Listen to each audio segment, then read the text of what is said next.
7 of Harry's summer buys went straight into the starting lineup for the opening day clash with Nottingham Forest. And on 8 minutes, on loan striker Dion Burton announced his Fratton Park return with Pompey's first goal of the season. Pompey sealed the victory with another debut goal. This time it was Vincent Perricard applying the finishing touch to a fine move and cap a great first day win for the Blues. Hope and expectancy swept around the ground.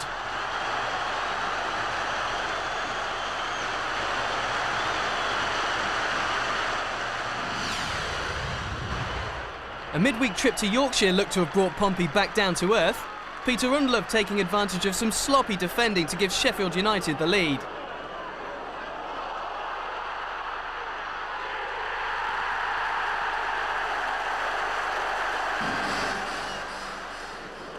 But the visitors showed their fighting spirit and claimed a point thanks to Burton's coolly taken leveller.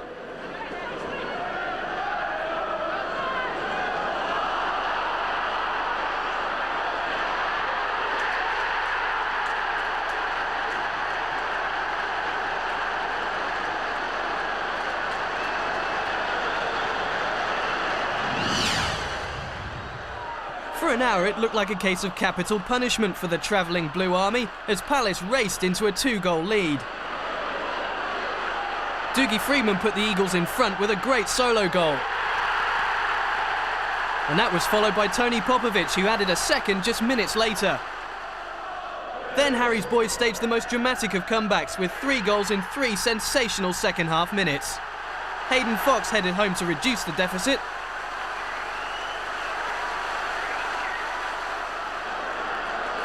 And Jason Crowe tapped in after a goal-mouth scramble to equalise.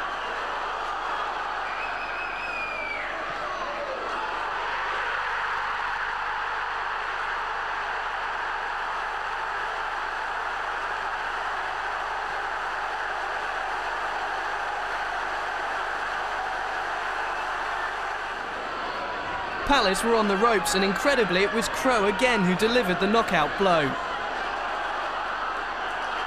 The fullback finished a great move in style to send the 4,000 travelling Pompey fans into ecstasy.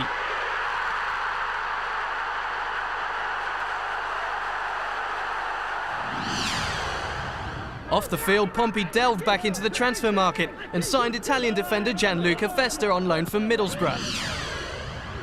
A run of 5 straight wins began with victory over Ray Lewington's side, and the result never looked in doubt after Paul Merson's penalty opened the scoring after 42 minutes. The Hornets were stung again on the stroke of half-time when Svetoslav Todorov's volley found the bottom corner. Dion Burton added his 3rd goal in 4 matches to round off the scoring in a comfortable 3-0 win.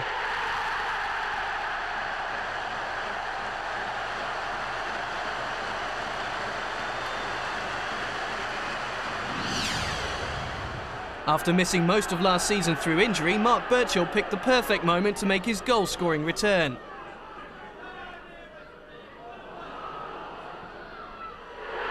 "84 minutes were on the Blundell Park clock when Birchall's scorching left-foot drive won the match and sent Pompey top of the table for the first time in nearly 10 years.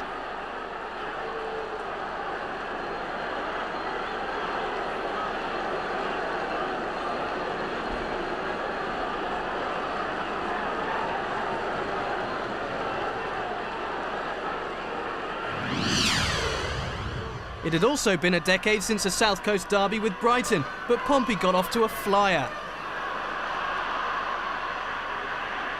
Matthew Taylor squeezed his first for the club between the post and former keeper Andy Petterson to make it 1-0. Brighton responded immediately through an equaliser from Danny Cullop.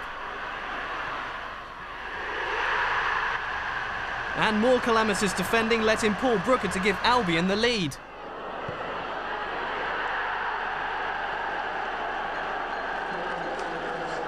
But hopes of an upset were dashed when Dion Burton won a penalty and Paul Merson duly converted the spot kick to level the match. As half-time beckoned, Pompey restored their lead with Todorov tucking in a 3rd. And victory was all but assured when Jason Crowe added a fabulous fourth. But it was young Matthew Taylor who was catching the eye in the Blues' great start to the season. And when I watched him play last year at Luton late in the season, and I sat next to John Gorman from Tottenham, and John's a great lad, and we sat there, and after 10 minutes John said, "What a left foot this kid's got, you know." He said, "Glenn's been to the last 3 games. He said he's going to join us at the end of the season." So I said, "Well, I might as well go home now. I'm wasting my time." I said, because I was here to look at him. He said, "No," he said, "we're going to take him." He said, "But we might loan him to you." So I said, "Well, that'd be interesting anyway, you know." But we spoke to his agent. He said the kid still feels he's got a lot to learn. He needs another year or two to still play on a regular basis and to step up from the 3rd division into the Premier. Maybe not be a regular. It was not what he wanted. He wanted to go and play somewhere, so that's why he came in. What a great start for Pompey with 16 points from a possible 18. It's the best start to a season since 1984, but with Norwich and Leicester close behind, the Blues couldn't afford to slip up even so early in the season. Gillingham's Priestfield Stadium represented a possible stumbling block for the league leaders. But inspirational skipper Paul Merson's strike set the visitors on their way to another away win.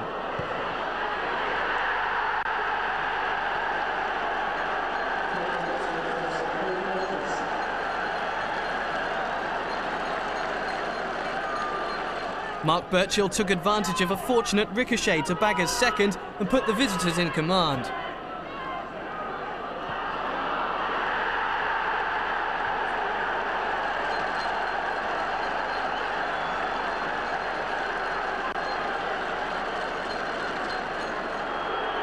Midfielder Kevin James pulled one back for the Gills.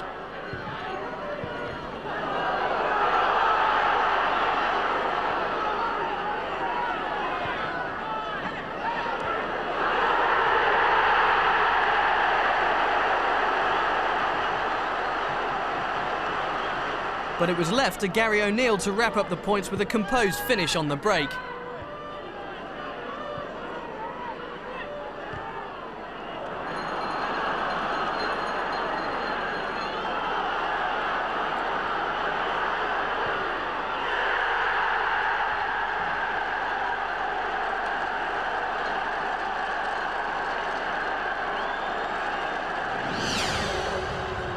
Pompey recorded their first win in the Worthington Cup for 2 years when Paul Merson set up Nigel Quasi.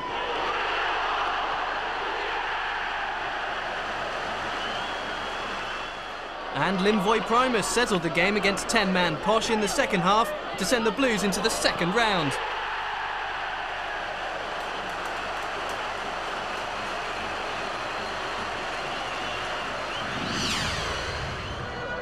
A midday kick-off against Millwall Svetoslav Todorov's well-taken second-half goal fired table-topping Pompey to their 6th straight league win in front of a packed Fratton Park.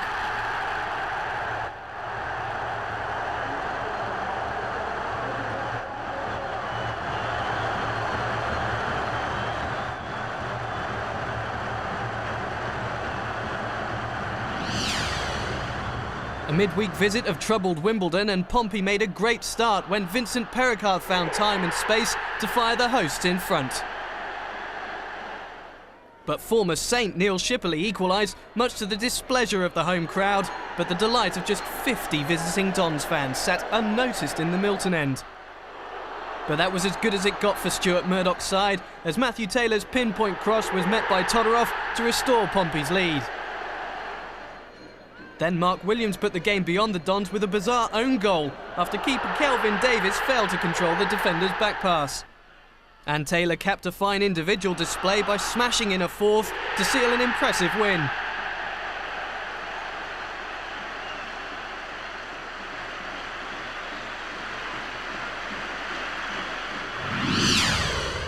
With injuries taking their toll, Paul Ritchie was signed for Man City. Away to Norwich, and Pompey's first defeat of the season, as Welsh striker Ewan Roberts stole in to head the only goal just 9 minutes from time.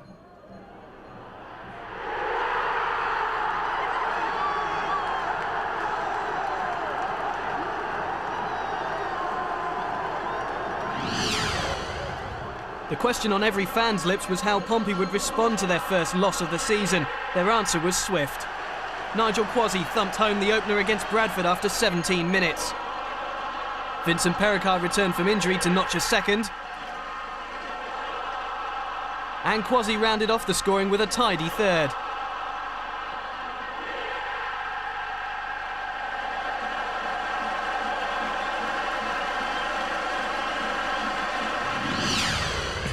So Pompey remain top with 28 points from their 11 games so far this season. Despite beating Portsmouth in September, the Canaries remain 4 points behind the Blues in third.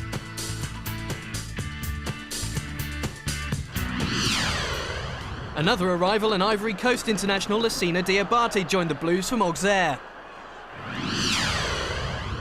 Round 2 of the Worthington Cup, and Pericard gave the Blues the lead after just 6 minutes and looked to be sending Portsmouth to their 8th straight home win.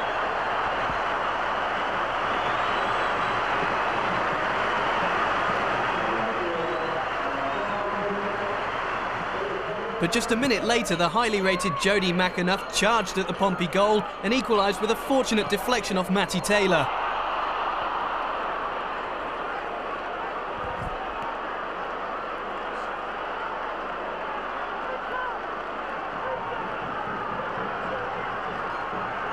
And the Dons took the lead when Michaeli Laterwood rose at the far post to head home from a corner.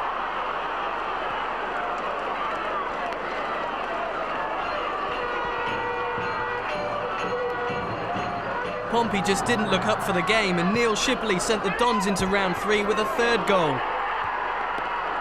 A frustrating night for the fans, but attention was already turning back to the league.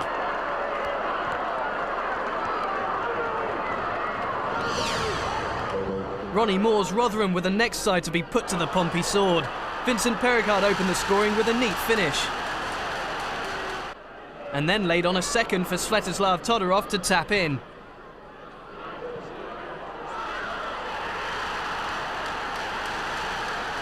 Darren Byfield reduced the deficit for the home side.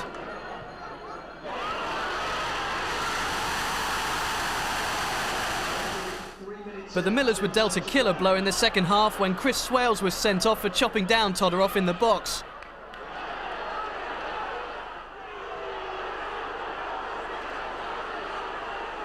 Paul Merson converted the resultant penalty with competent ease. In spite of Alan Lee pulling another back late on from the penalty spot, Pompey held firm to take all 3 points back to the south coast. Visitors Coventry came to Fratton Park and offered Pompey's biggest test at home so far this season. Pericard settled nerves with his 4th successive goal to give the Blues the lead. But Callum Davenport stabbed home an equaliser in a game that could have gone either way in the last 30 minutes.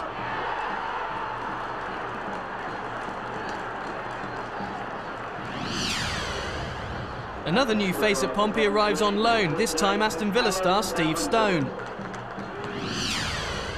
And Stone's influence assured that normal service was resumed a week later as Harry's all-goal turned in a devastating display at Turf Moor. Nigel Kwasi continued his good form by drilling in the opener for Pompey. Svetoslav Todorov added a second, albeit thanks to some generous goalkeeping from Marlon Beresford. And Kevin Harper came off the bench to score a third, dispatching a perfect cross from debutant Steve Stone.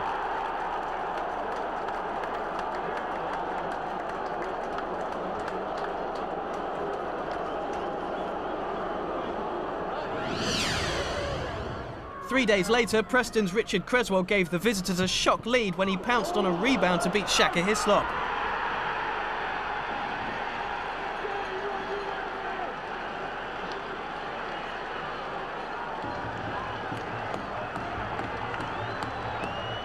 But Pompey bounced back with 2 goals in a minute to blitz a beleaguered Preston defence. Steve Stone finished a flowing move to level the scores.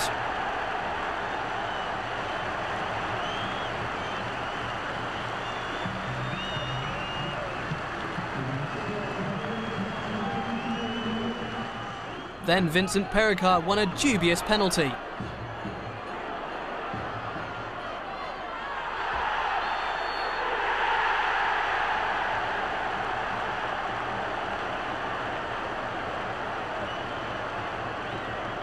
Nonetheless, skipper Paul Merson made no mistake from the spot to make it 2-1.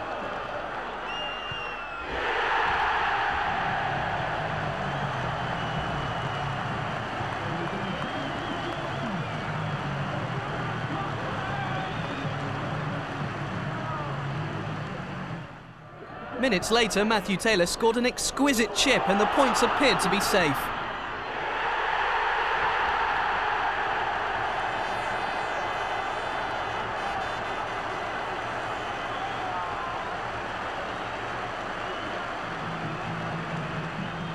But Pompey were left holding on after Graham Alexander scored from the spot to make it 3-2.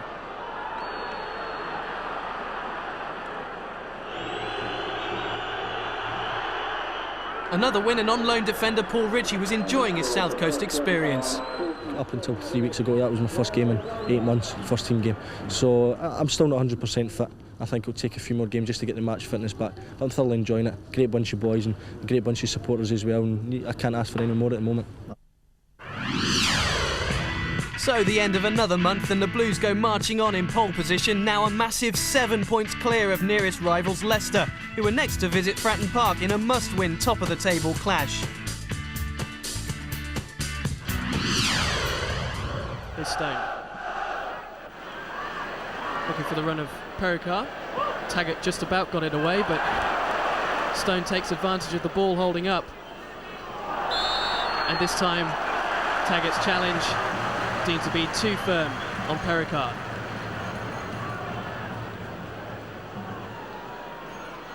Just a little too eager in the challenge. Northern Ireland international. Merson delivers. Owen Walker hasn't held that. Managed to stab it away in the second attempt. And it's come to Matthew Taylor. Walker safely behind that one. Matthew Taylor, who scored the crucial third goal here on Tuesday night in that 3-2 win over Preston. First to get his shot away this afternoon. It's aimed at Dean. Skipped off the turf and eludes everyone. It's come through to Paul Dickoff. Aiming to turn to Zoo. And it's James Scowcroft! Leicester lead! Just 13 minutes gone. And a goal of Route 1 origin gives the visitors a priceless advantage. Tenacity from Paul Dickoff and sharpness from Scowcroft through Hislop's legs. And a slip from Elliott allows Pericard the chance to run. It's his cross. Merson just can't get there in time. But the man on loan from Juventus quickly onto that slip from Elliott. As he charged for the byline, Merson just couldn't get there.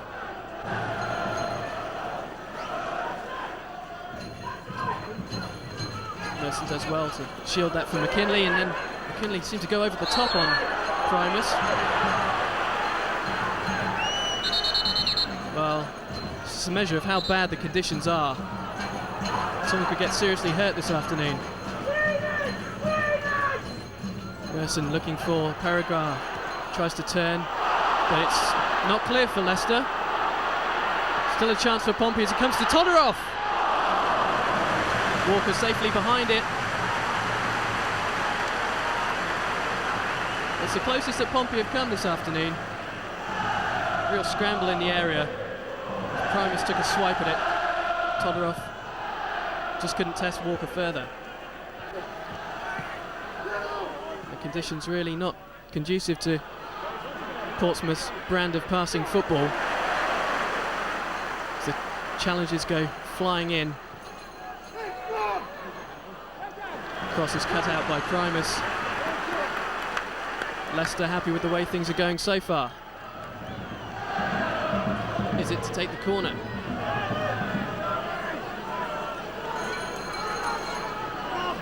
Leicester have 5 players in the box. It's aimed near post and Elliott squeezes it home for number 2. The man who celebrated his 34th birthday yesterday takes advantage of some poor defending A soft goal for Pompey to concede. Perricard didn't really get close, and Taylor couldn't keep it out. But Andy Hall, so far, refuses to call time. Taylor fires that one in. The Pompey's difficulty is that they haven't really been able to get close to trouble. Ian Walker. Taylor's shot just a yard or two off target. Merson again, struggling in the weather. It's gone down. Taggart gets it away. This really is bordering on farcical. As Todorov finds himself in space. Chance to shoot! Side netting for the Bulgarian. Argues a case for the corner, but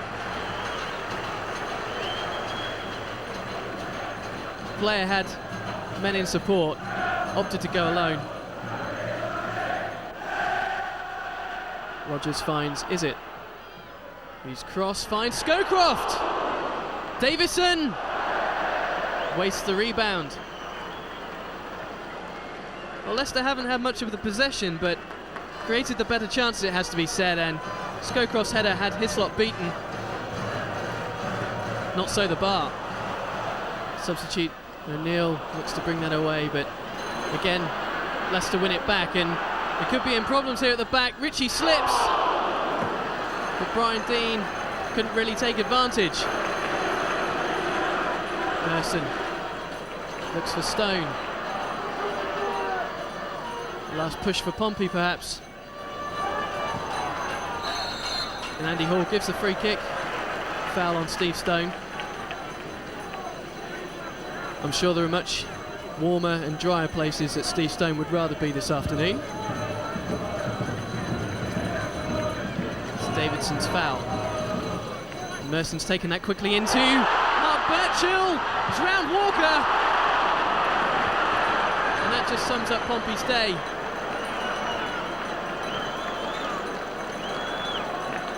The substitute unable to profit from Ritchie's flick. And amongst the deluge, it really has been a day to forget for Pompey. Birchall again scrapping with Sinclair. Taylor finds Kwasi, it's his shot. Walker had to tip it over. He's been largely uncalled on this afternoon, the former England goalkeeper. But it was worth a try from Kwasi.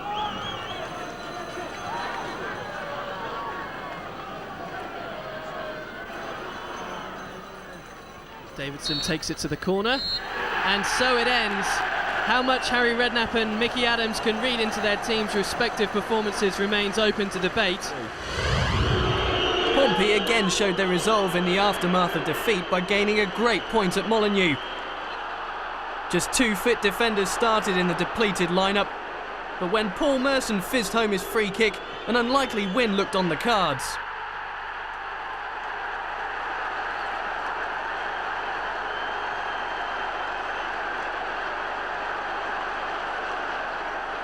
But in the second half, Dean Sturridge came off the bench to waltz his way to an equaliser, and the game finished all square.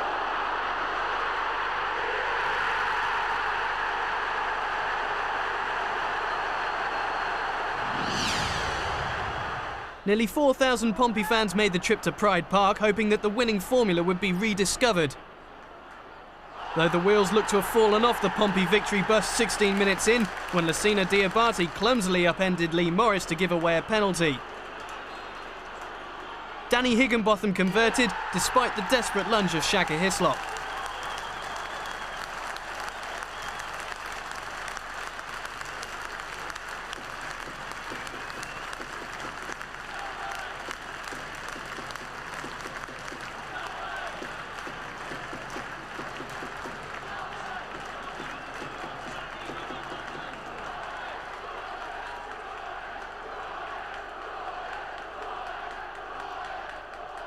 Once again, Pompey had to dig deep, and normal service was resumed when Birchall and Taylor combined to set up Svetoslav Todorov, who sweetly finished to equalise.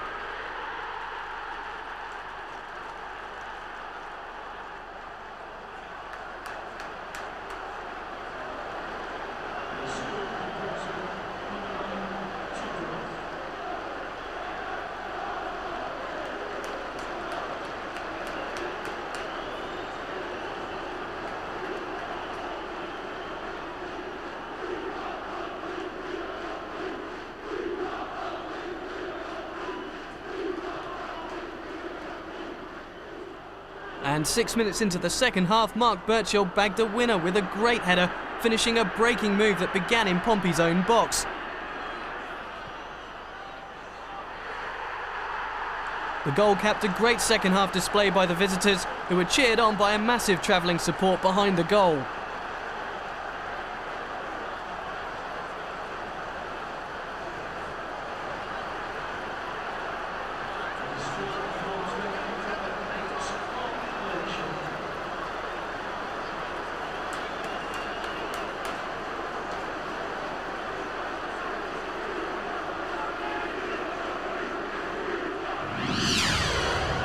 Sadly, after fighting persistent injuries, young striker Rory Allen quit Pompey to watch the Ashes in Australia. The following week, and former Blues boss Tony Pulis came to frustrate, and for 49 minutes succeeded. Then Mark Birchall scored his 4th goal in 4 starts, and Pompey were on their way to 3 more points.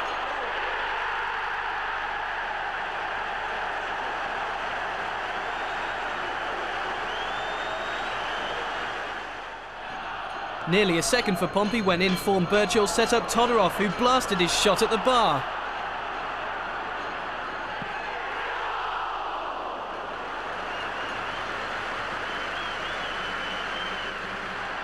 The victory was wrapped up in style, with Vincent Perricard coming off the bench to head a second.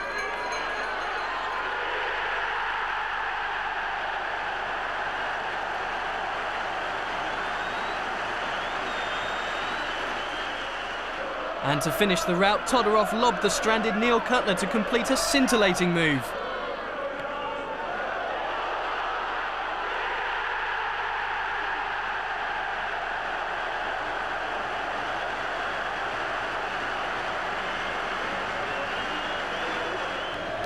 A 9-point cushion from 3rd place had put Pompey in pole position to win a place in the Premiership.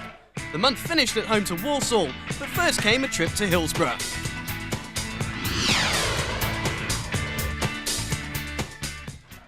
The benefits of evening kickoffs. Portsmouth know exactly what's required to stay in ultimate control at the top. Leicester's win over Rotherham means Harry Redknapp's side need the victory to keep their comfort zone. Wednesday also know that they can improve on their standing this afternoon as Quinn fires in the first effort, which Hislop parried but didn't get fully away. Hillsborough, one of only 4 away grounds that Graham Rix's side emerged from as victors last season, but what a difference a summer can make. Portsmouth have already amassed the same number of points on the road this season as they did throughout the whole of the league campaign last year. As Taylor looks to build on the left-hand side, his cross was deflected, Pressman underneath it, it's not clear, it's Todorov! Portsmouth have the lead, and they may well be on the way to amassing some more points on the road. The cross wasn't cleared and Todorov on hand. Owusu underneath it, and it's fallen for Leon Knight, who's stolen the equaliser. Sheffield Wednesday on terms, and his side are level thanks to the man restored to the starting lineup this afternoon. First time cross aimed at Perricard, Pressman came again, didn't collect, and Todorov almost profited. Harry Redknapp knows a point isn't really enough for his side, as Harper's ball forward only finds Bromby. O'Neill did well to win it back. Perricard, instant pass for Todorov, he's in the clear, it could be number 2, and it is!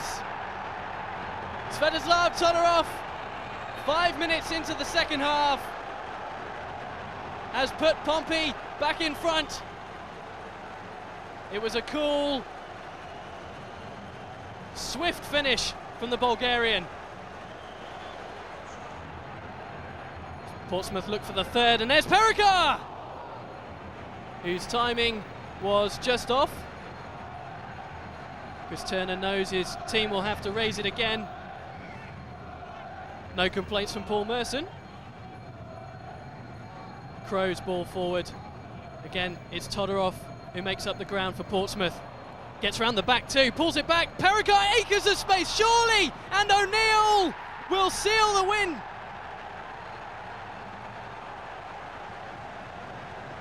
Gary O'Neill, who's only on as a substitute in place of Merson, found himself with the whole goal to aim at and Vincent Pericard to thank. New tactics from Harry. Game plan changes. It was all down to the persistence, really, of Todorov. His cross and Pericard's strength set up the chance for O'Neill. Pericard really had the presence of mind to find O'Neill, who had all day. So often their team has been too good for their opponents, and that's no different today. A 7th away win. A smile from Chris Turner, but he will be left with no doubts as to the task ahead for Wednesday. It's 1 win in 15 for them, but for Harry Redknapp's Portsmouth, the ride just doesn't stop. Portsmouth's promotion charge rolls on, but survived a jolt or two against Walsall. Junior rattled the crossbar before Colin Lee's team took the lead on the half hour. Steve Corica went down under Paul Ritchie's challenge. Referee Grant Hegley pointed to the spot. Shaka Hislop in the Pompey goal was beaten by Danny Sonner. The referee managed to upset just about everyone at Fratton, flashing cards here and there. Nigel Quasi had already been cautioned, but got away with a challenge on Georgie Leitao. It wasn't the prettiest of Pompey performances, but Harry's team demonstrated they're ready to battle. And in stoppage time, just before the break, Quasi's low shot tied the scores at 1-1. Pompey began the second half strongly, and from Paul Merson's centre, Svetoslav Todorov headed his 11th of the season. But the Saddlers, who defeated Gillingham last week, weren't finished, and nor was referee Mr. Hegley. Another penalty decision as Sonner fell all too easily. He was more sure-footed from the spot. And once again, the battle was joined. Moments later, most decided to join that battle. This time, Mr. Hegley kept his cards in his pocket.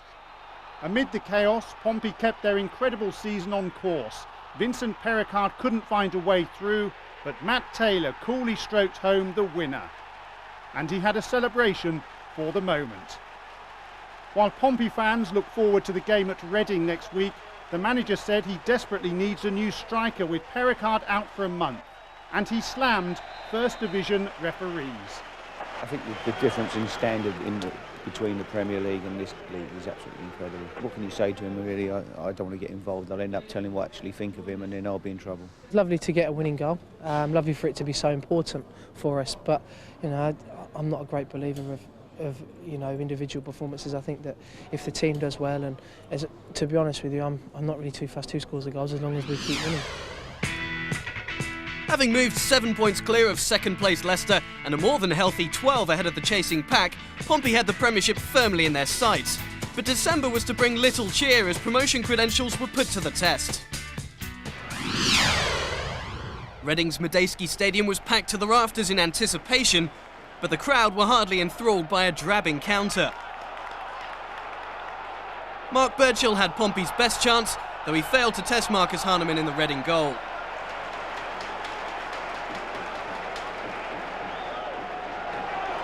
But Pompey were happy to escape with a point after John Salako squandered the home side's best chance, with only former Royal Shaka Hislop to beat.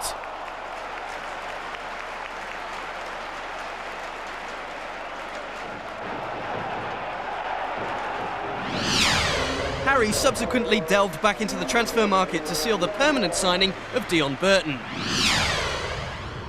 Burton went straight into the starting lineup at the Britannia Stadium, but once again Pompey lacked any real rhythm up front, and it was Stoke who had the best of the early chances.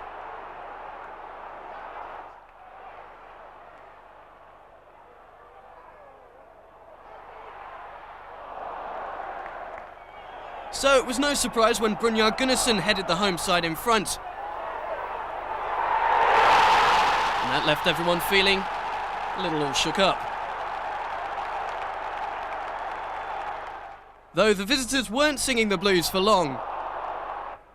Kevin Harper and Paul Merson both went close.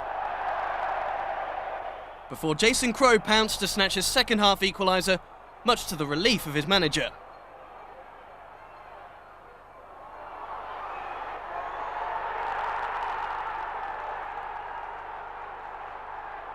We were very fortunate to only be one down, so, I said to the lads at half-time we could be out this game, but second half I thought we picked up the pace and we were the better side second half and managed to get a goal and get back into it.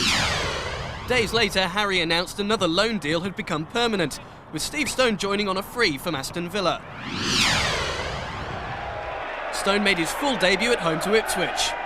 Matty Taylor, who was linked with a move to Arsenal this week, finds Dion Burton with his cross. Pompey maintain possession, it's Diabate. Early sight on goal for the midfielder. But after lashing it goalward, it was always rising. Primus' header. Ryderson inside for Clapham. On a reckless challenge from Diabate. Graham Barber produces the yellow card. Nicely worked by Portsmouth. Merton helps it on to Taylor. Springing from one end to the other, here's Todorov. Todorov's shot! Batted away by Andy Marshall. A nice flow football from Pompey. Still with a chance to maybe capitalise on this possession. It's Burton. Stone. Merson lifting it towards Burton again. Macon got that clear, but only as far as Taylor. And spilled by Marshall! And picked off by Todorov! In the right place, at the right time. The Bulgarian puts Portsmouth in front.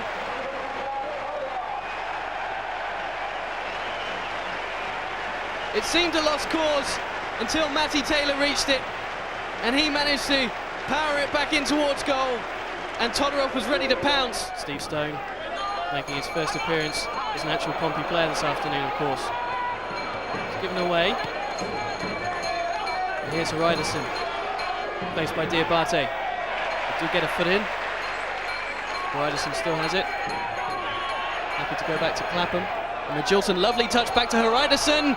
Good chance for Ipswich, his cross, Canago! I think he struck the woodwork. The Spaniard's first touch was excellent. And with Dazou making the challenge, could only hit the crossbar. Good chance though.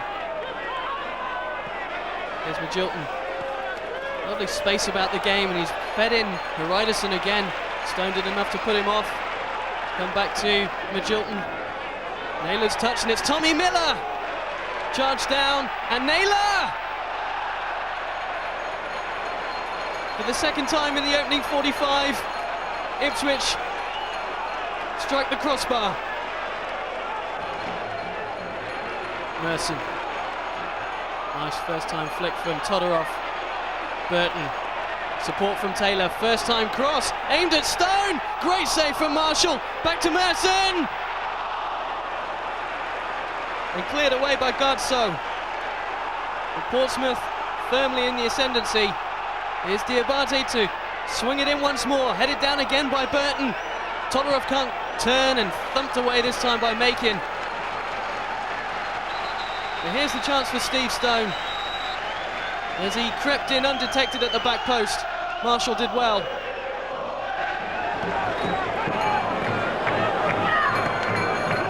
Here's Taylor. Onto the right foot. Dangerous low cross. Oh, it's gone right through! And straight back off the post. And lands gratefully at the feet of Godso. But Andy Marshall will be perhaps hoping for a pair of binoculars for Christmas. He completely lost that in the fog. Here's Holland. Naylor got the flick on. Fox got it away. Dazou stooped again to get it half away for Portsmouth, but it's not clear. Here's Wilness. Taylor's challenge. Wilness gets the better of him. Magilton's cross. And Fox has to put it behind for the corner. And Ipswich just coming into the game more at the start of this second half. The corner's bent in dangerously for Garzo! And Ipswich are on terms. The under-21 Danish international somehow managed to reach the ball and divert it past Hislop. It was a downward header, but it rose up to beat Hislop and Taylor on the line. Lovely flighted ball for Merson, and now a chance to turn defence into attack. Paul Merson's cross. Here's Burton. Can't squeeze it through for Kwasi. Homeside still in possession. Taylor bent in dangerously. And away by the goal scorer Gardso. Back with Stone. Aims far post for Taylor, and Taylor again! Todorov! Portsmouth very close to reclaiming the lead. As Marshall came out, didn't claim it. Todorov's volley was blocked. Cross from Taylor was easily cleared. Kwasi gets it back to the man who took the corner, and Fox! Excellent tip over from Andy Marshall. Kwasi. Chance to lay it through for Taylor! Matty Taylor is offside! Graham Barber's pointed to the spot. I don't think he's seen the flag on the far side. He has now. But Portsmouth's fans were convinced that Matty Taylor had found a way through.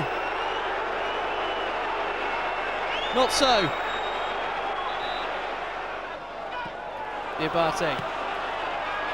Nice first touch from Todorov, sets Birchill away, and he's hacked down by Makin, who's already been shown the yellow card. And Ipswich will play out the remaining seconds with 10 men.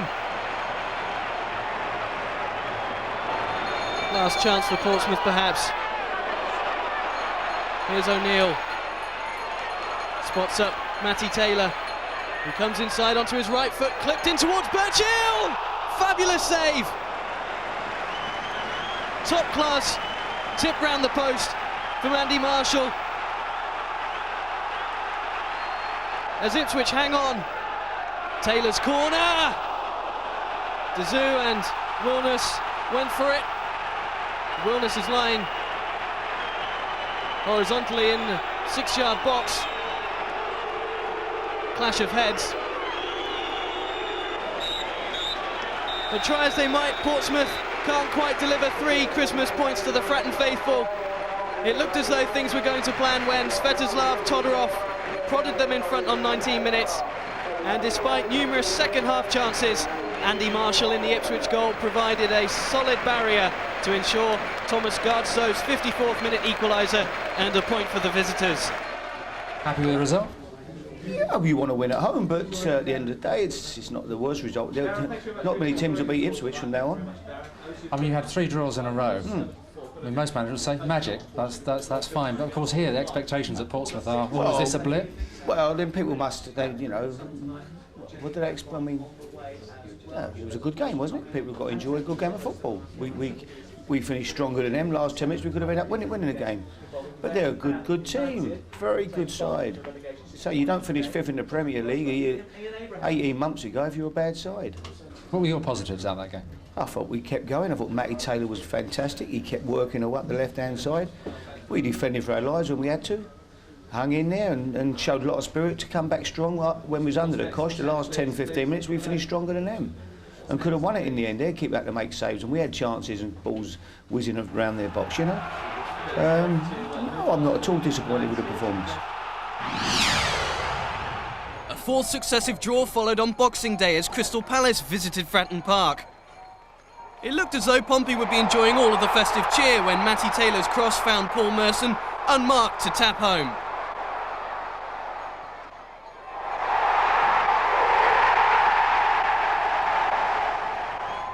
But the in-form Eagles hit straight back when former Pompey favourite Sean Derry started the move that ended in Julian Gray's simple side-foot finish.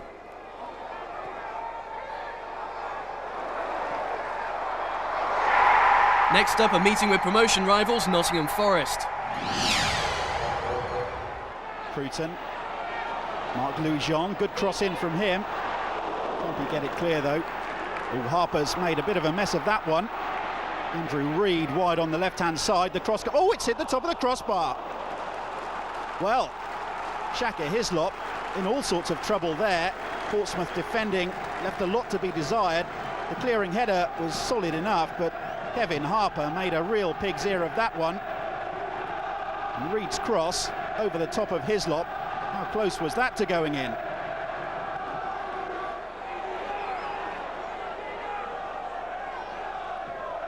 Harper with the long ball. Gary O'Neill spreads the play to Taylor on the left-hand side. Shot from Taylor. Oh, magnificent goal from Matthew Taylor. What a fabulous finish from the young left-back. 1, 2, 3 touches, bang! Thank you very much, 1-0 Portsmouth. We've had to wait an hour, but it was well worth the wait. A fabulous goal from Matthew Taylor to give Portsmouth the lead. Pericard, and as a substitute. Nice ball from Taylor, finds Jason Crowe. Oh, Crowe shoots. What a mess the Forest goalkeeper made of that one. 2-0 Portsmouth, Vincent Pericard mopping up. Crowe with the shot, and Ward dropped it right at the feet of Pericard. Gareth Williams' kick comes in. Oh, it's gone in! Michael Dawson's header beat Hislop at his far post. The Portsmouth defence all over the shop. It was Ariane Dezieux who fell to pick up his man. It's 2-1. Pompey really can't afford to throw this one away. They're praying for the final whistle. And there it is, victory for Pompey at the City Ground. Matthew Taylor with a fabulous goal, followed by a great strike from Vincent Pericard. Paul Merson didn't take part in the game, but Pompey captain, as happy as you like. A happy new year for Pompey. Hopefully he'll be back for the Watford game. And Harry Redknapp has relieved his side, are back to winning ways. Dropped points over December had cut Pompey's lead at the top to just 4 over Leicester, but the chasing pack's failure to capitalise helped maintain a 12-point cushion to third place. 2003 started away at Watford. And New Year's celebrations looked to be going flat when winger Jermaine Pennant, on loan from Arsenal, crossed for Micah Hyde to stab the hosts in front. Watford are in front. Hyde has forced it in, and that had been coming right from the start of the second half. The league leaders stunned. But Pompey responded immediately, with Dion Burton equalising from close range. Go in for Portsmouth. Burton with the final touch, and that is a quick response from the leaders. It is 1-1. They are not hanging around. Then Kevin Harper weaved his way through the Hornets' defence to give Pompey the lead. Crept in the corner from Harper. What a transformation. Kevin Harper has put Portsmouth in front, and it is surely going to be their year. Though hopes of a winning start to 2003 were dashed when Neil Cox headed home and Watford were level 10 minutes from time. The captain shows the way to goal, and it's Neil Cox, Watford's saviour. It's 2-2. Portsmouth pressured Sheffield United from the start, as league leaders should. But halfway through the first half, the Yorkshire club showed why they're third in Division 1. Sharp, bright passing, and Peter Unlove was through. And United, they would be one up. In fact, their manager, Neil Warnock, called this game Roy of the Rovers stuff, as Paul Merson's finesse tried to regain control. One problem, Todorov's control couldn't make the build-up pay this time. Yet there was still time for another Sheffield United fright before the break. Michael Brown denied by the slimmest of barriers, Hislop's legs, and then the bar. All bad news too, as Gianluca Festa, back after 10 weeks with a major knee injury, was stretchered away. the extent of his new injury is still unclear. Just like the problems Portsmouth was suffering scoring an equaliser as a Merson special gashed the bar. But Pompey looked to have earned another draw as Gary O'Neill materialised in space in the penalty area, and it was 1-1. Followed by Pompey appeals for a Sean Murphy handball that went unheeded. Followed by Sheffield United's last act. Hayden Fox exposed just once, though he's been a rock in recent weeks for Pompey, but that's all it took for Brown to end Pompey's 11-game unbeaten run. Portsmouth 1, Sheffield United 2.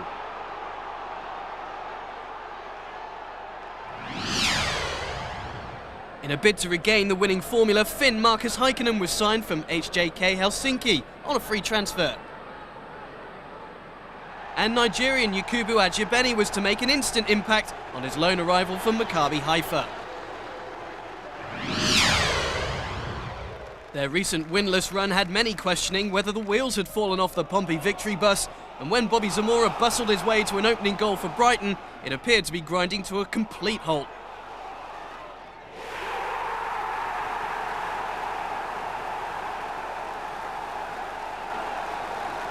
But cometh the hour, cometh the man. And as on so many occasions this season, Svetoslav Todorov was the hero, scoring to rescue a point.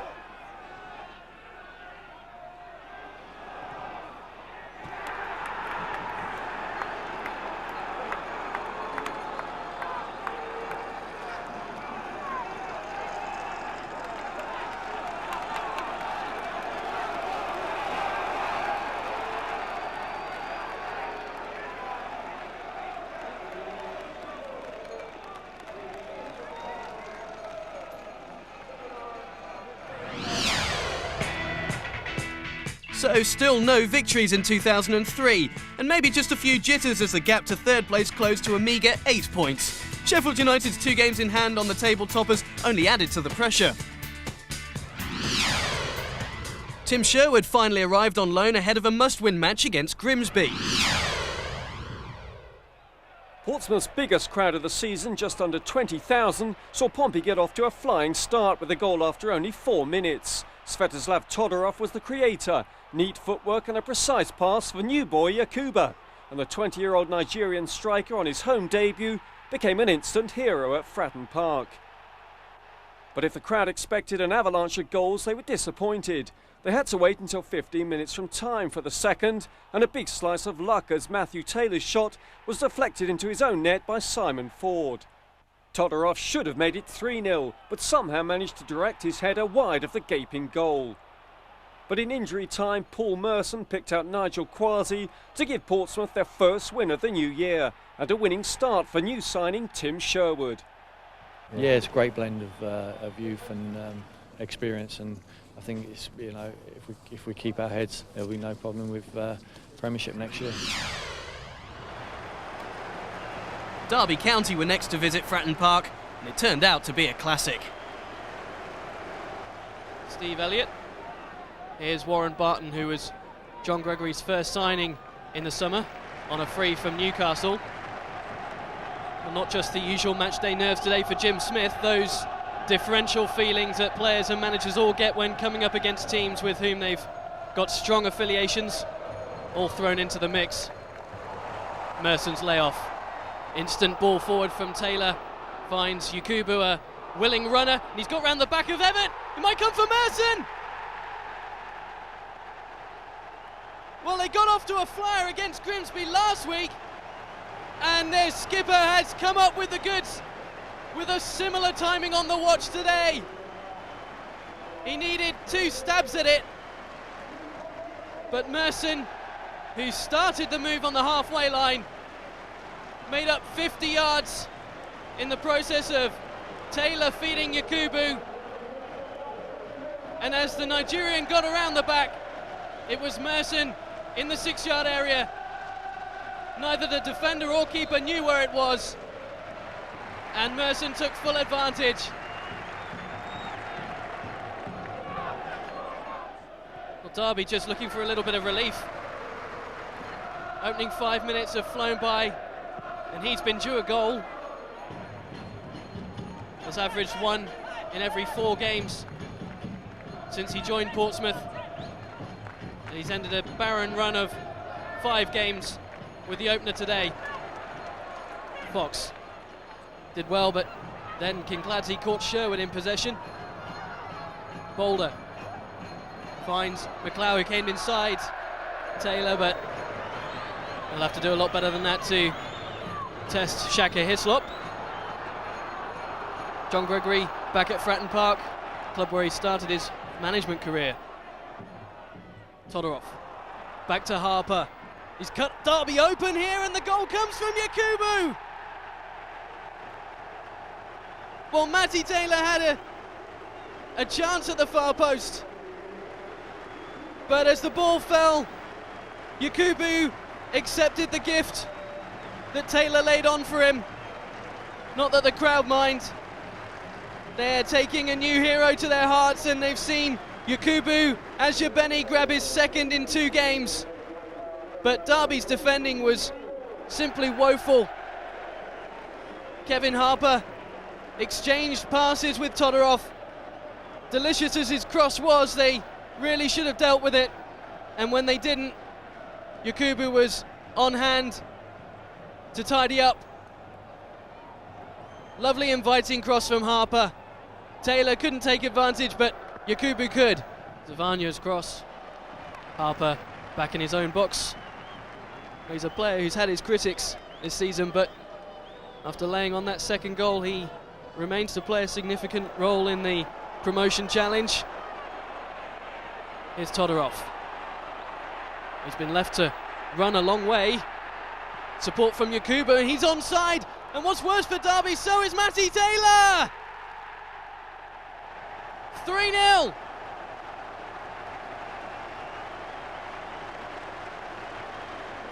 It's been incisive. It's been devastating. Derby, 3 goals down. We've been playing for 22 minutes. What were they thinking, allowing Todorov so much space? And there were 3 over. All Taylor had to do was keep his head.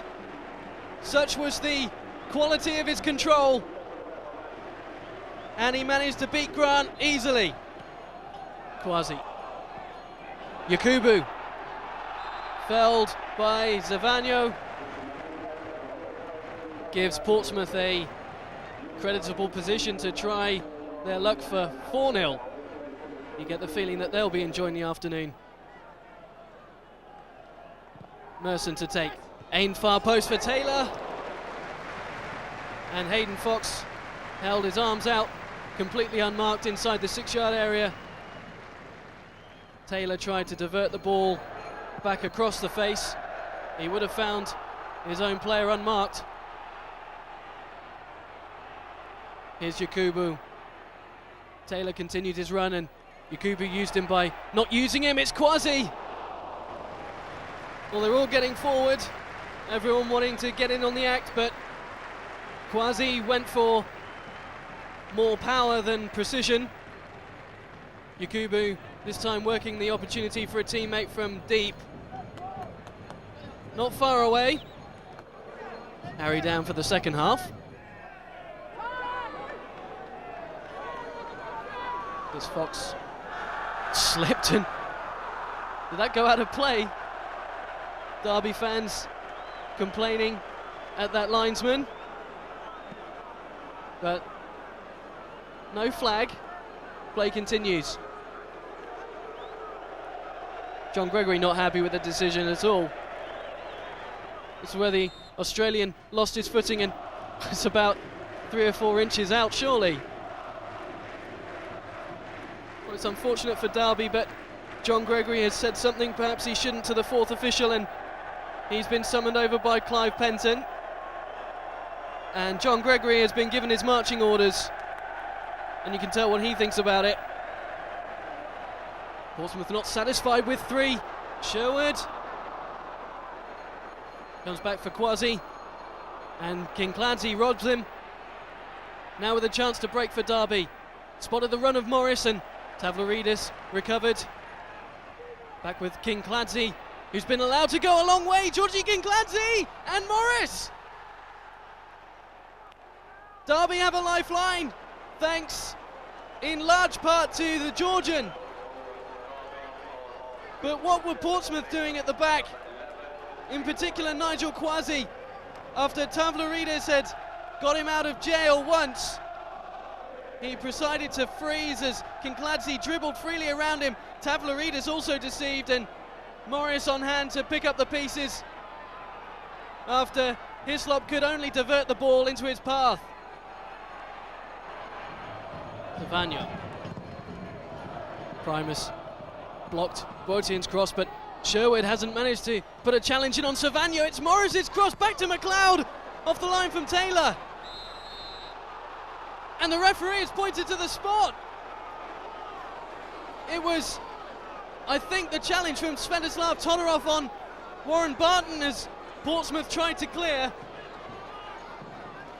Well, that replay's inconclusive, but at the time it seemed a harsh decision by Clive Penton, and on viewing from a second angle doesn't appear to make Derby's case any clearer. Nevertheless, Georgi Kinkladze does have a chance to make a game of it from 12 yards. This for 3-2. 1 goal a difference. Game on. Halfway through the second half, and Georgi Kinkladze with his third of a cameo season, really. Although Hislop read his mind, it was placed a little too well to evade his dive, and now Portsmouth have a few worries. But Todorov is onside, he's got behind Everts! Well, 5 minutes after they conceded the second goal, Portsmouth simply eased through the gears, and Svetoslav Todorov restores the 2-goal advantage. Yakubu's instant pass caught Everett on the back foot, and by the time he'd managed to turn, Todorov was in behind him. He then had the hard task of deciding what to do, and he chose the simplest option. He's clearly onside. Todorov, who was perhaps guilty at the other end of conceding the penalty, has eased any Fratton Park fears.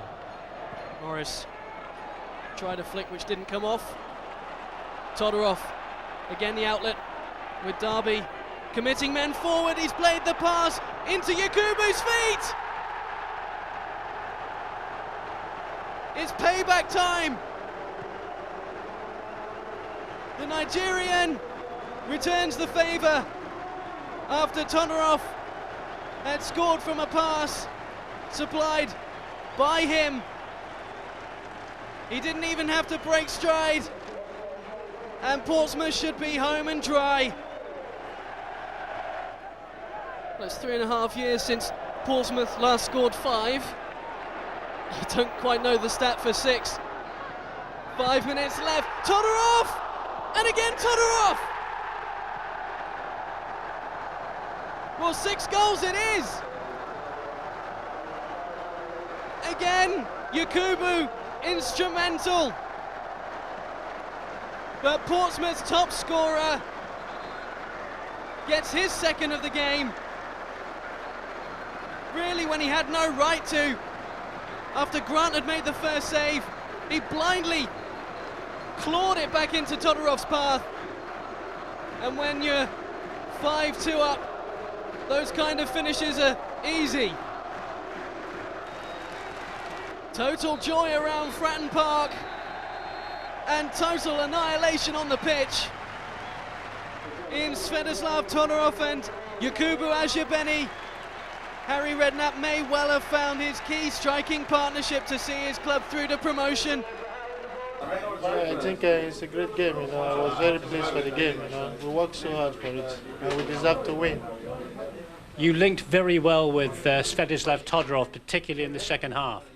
Yeah, we train together in the training. We understand ourselves, and we know when to give the pass and when not to give the pass. He's a very good player to play with. 2 goals, yes, but how you played throughout the whole of the game, how important was that to you? For me, first of all, it's important the team to win the game, to win the game. And after that, if I score, it's good for me. If I pass the goal, and if I assist in personal goal, if I score, it's good for me. But for me, the most important thing is to win the games. You know. We've done that a lot of times this season, gone behind or got a goal against us, and we thought, well, we're in trouble, and we've stepped it up again. That is a sign, obviously, of a team that can do things. The Walkers Stadium played host to the biggest match of the Division 1 campaign so far, as second met first in front of a capacity crowd. Pompey knew they had to avoid defeat to hold on to top spot and exact revenge for the farcical defeat at Fratton Park in November. But 9 minutes in, it looked as though the tide was turning in the Foxes' favour, as Trevor Benjamin took advantage of a fortunate ricochet to lash in the opener.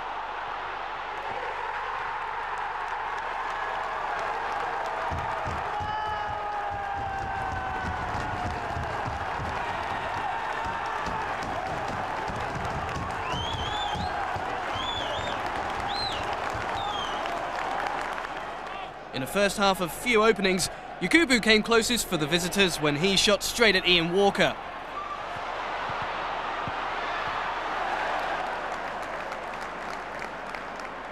Harry knew his side needed something special to crack open a resolute City defence, and just past the hour mark, it arrived.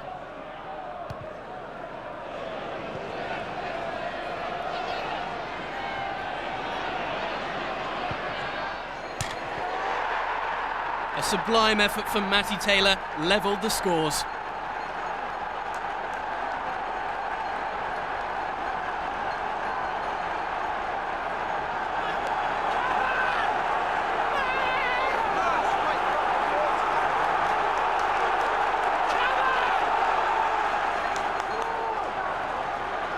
And no doubt jubilant Pompey fans would replay the goal again and again.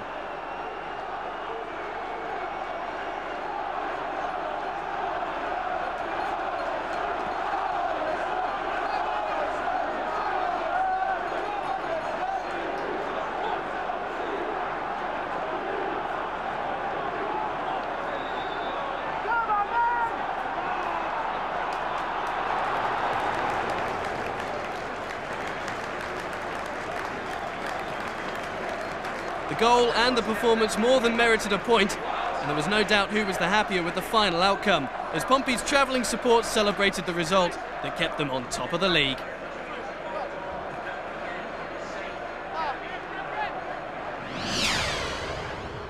George Best was the guest of honour at Fratton Park as Pompey took on Gillingham.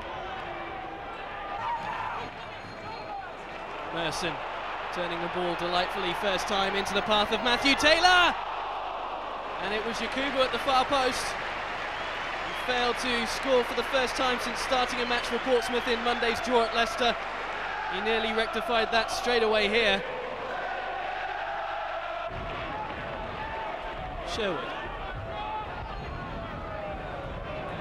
Taylor looks inside for Yakubu, who comes deep. Merson, lovely first time volley into the path of Todorov, under control. And appeals for hands against, I think it was Chris Hope, inside the Gillingham box, as Merson just guided it into the path of Todorov. He brought it under control, and it was Edge's challenge. Appeals that it came off Hope's hand, nothing given. Well, Gillingham remedied 3 straight losses at the start of February with last week's win over Grimsby, and Andy Hessenthaler's side were robbed of their chance to perhaps impress themselves on the playoff hopefuls with the postponement against Wimbledon. And here's Wallace. Expert challenge from Limvoy Primus. He's been the top scorer amidst a catalogue of strikers at Priestfield this season, whom Andy Hessenthaler has been prevented from picking for one reason or another.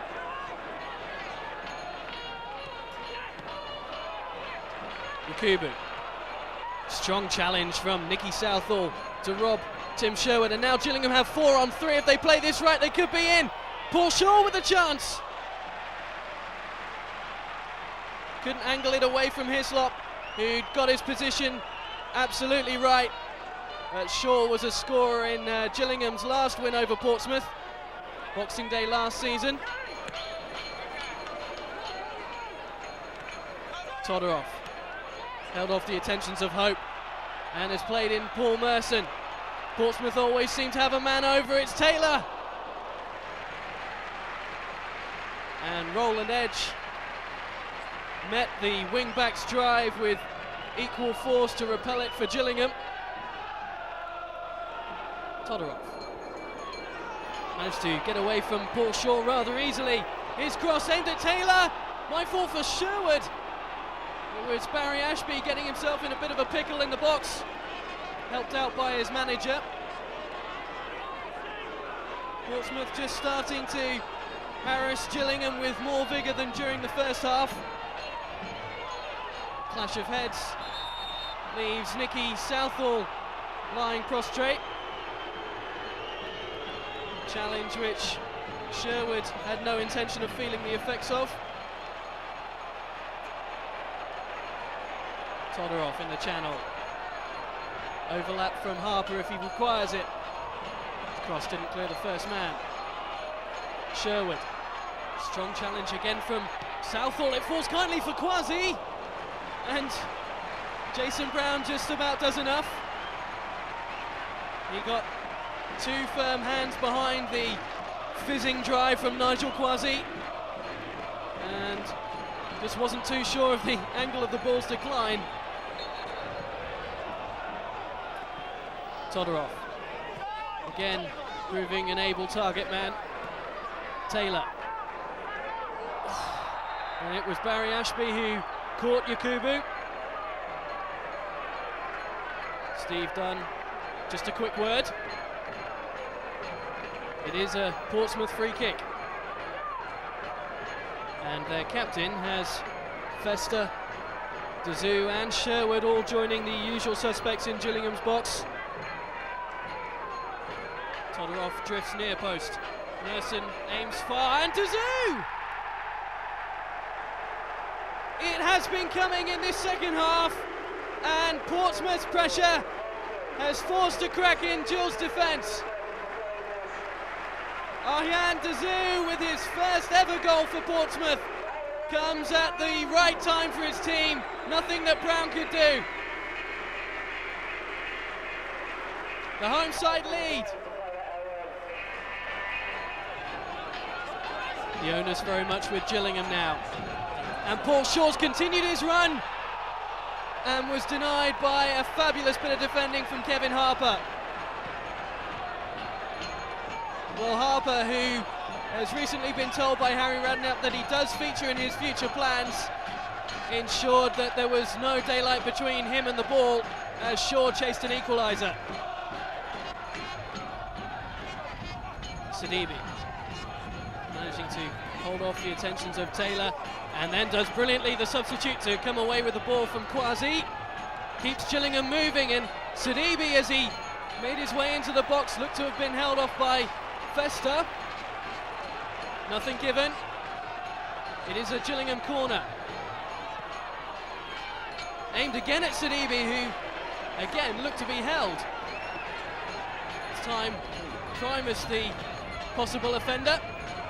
Essenthaler's cross goes all the way and reaches Paul Shaw. But for the second time, Shaka Hislop gets his angles right as Paul Shaw delivered a sweet strike. Time has almost run out on them. Can Gillingham find an equaliser?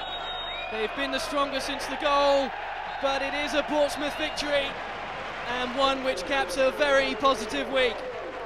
Harry Redknapp will be fully appreciative of the endeavour displayed by Andy Hessenthaler's team, but in a game rich in effort, lacking in chances, Arjan Dazoo converted his, and the points go to the top of the table. Just didn't quite get to grips with this one, but still got the It was as tough as I expected it to be today, honestly. I really thought today was going to be a difficult day. You know, I've seen a fair bit of Gillingham.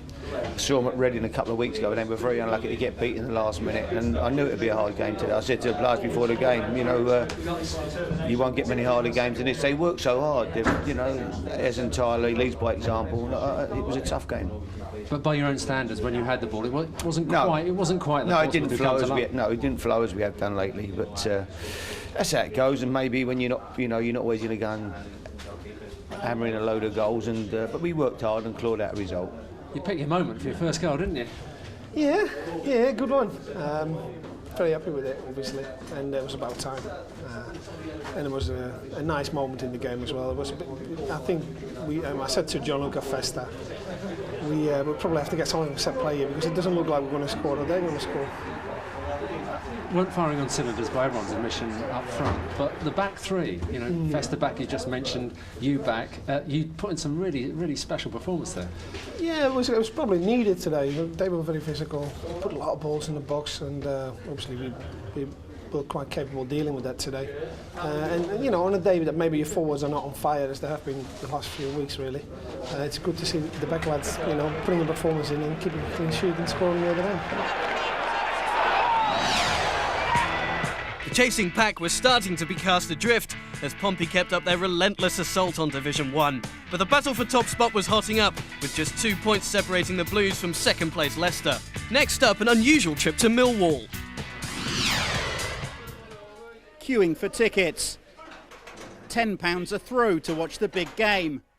Taking your seat in the stand ready for the action. The build-up's underway. But this time, it's very different. These fans crammed into Fratton Park today, even though Pompey are playing away. The reason? Well, Millwall have banned Portsmouth supporters from the new den. Because this match was designated a high-risk fixture by the London club, Portsmouth fans were forced to watch the action on a big screen. The club spent £15,000 putting it up, and around 4,000 fans showed up to take advantage. What do you think about the fact you can't go to Millwall? I think it's disgusting. We shouldn't have let them down here. I think the police are there to police it, so we should be allowed up there. Millwall's a bit out of all not letting us up there, but we come down to support Pompey through and through, you know what I mean? I think it's a good thing, really. I mean, with all the trouble that we had last time when they were down here and then the trouble when we were away, definitely a good thing.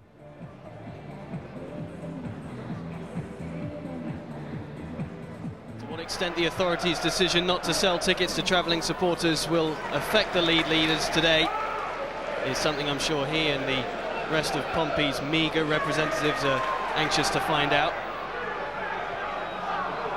Claridge given away to Sherwood. Wise trying to keep up with Yakubu.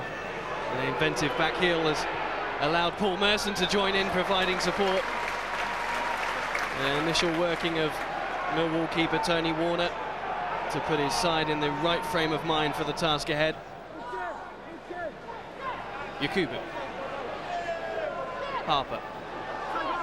Ryan providing the cover. He's found a way back to Yakubu! And the silence is deafening because Yakubu Ashibeni has given his side the lead in front of a stunned and completely reticent home crowd. It's his first in 3 games, but 15 minutes on the clock and the new den is a very quiet place. Portsmouth lead. Kwasi was a little too eager with his challenge. Allowed Wise to find Stephen Reed, who has a ferocious shot on him when he chooses to use it, which from distance is more often than not. Eiffel. Misplaced pass trying to find Wise, and Merson with the instant flick to set Todorov away. And it's 2-on-1 for Portsmouth. Warner comes, doesn't get it, and Yakubu makes it 2. 10 minutes after his opening goal, and it's as simple as that for the Nigerian. Svetoslav Todorov drew Tony Warner. It was Darren Ward on the line who just couldn't stop it. Such was the force with which Yakubu drove it towards an otherwise unguarded goal, but a difficult obstacle. Portsmouth have started in the best possible manner. Livermore tried to get in unnoticed and managed to flick it back into the path of Stevie Claridge. He scored a goal to treasure against Southampton in the FA Cup a month or so ago. As one of Portsmouth's own, you'd think he might also like to try and get one today.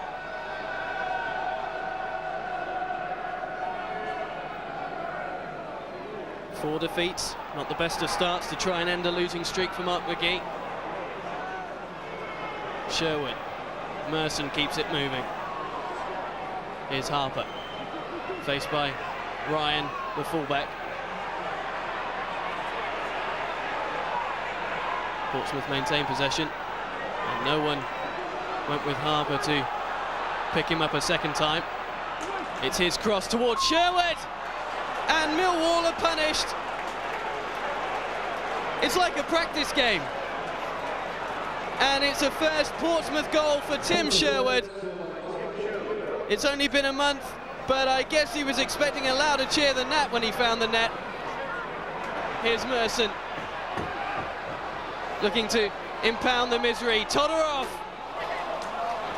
It's becoming embarrassing.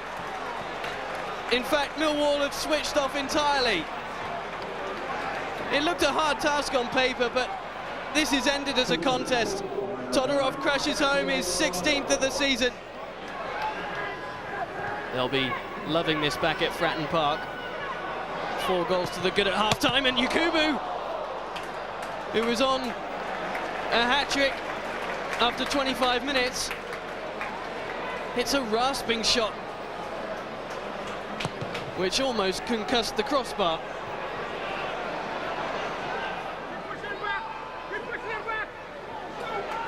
Reed. Nothing going right for Millwall. Sherwood robs him. And this is Taylor.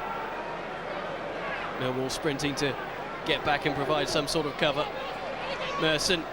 Yakubu in a little bit of space. Is this a hat-trick? He's fouled, and it is a penalty. As if Millwall's day could get any worse. He looks dazed and confused.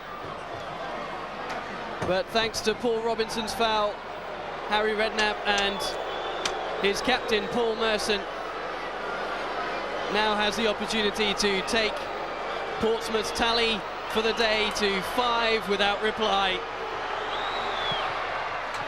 Merson doesn't disappoint. Done and dusted, I think was the signal. Portsmouth have obliterated Millwall, and it's still not over.